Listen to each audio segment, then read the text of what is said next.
قدمتم مباراتين عظيمتين بالنسبة لكم. اليوم كيف شفت المباراة وكيف تعاملت مع هذه المباراة؟ الحمد لله، يعني الفوز مهم جدا بالنسبة لنا في هذه المباراة.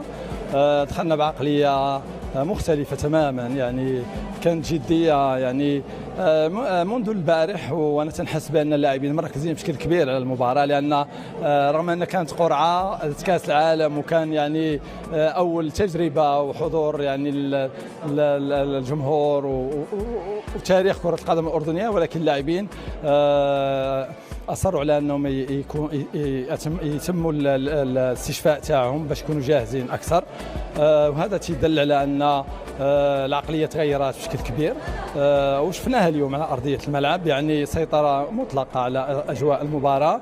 كان ممكن نسجلوا أكثر، ولكن الحمد لله يعني في الدقائق الأخيرة كانت صعبة، يعني الأجواء وكان الضغط ديال الخصم، كان ممكن يسجل لنا هدف ثاني، ولكن الحمد لله اللاعبين تعاملوا بشكل جيد.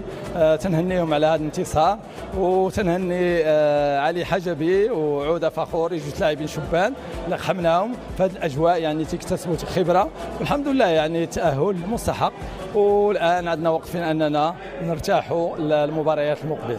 المشاهد من قريب أو من بعيد يشاهد متى التطور الكبير الذي يمر به المنتخب الأردني، أنتم تضعون بصمتكم مع هذا المنتخب، كيف تلاحظ هذا التطور؟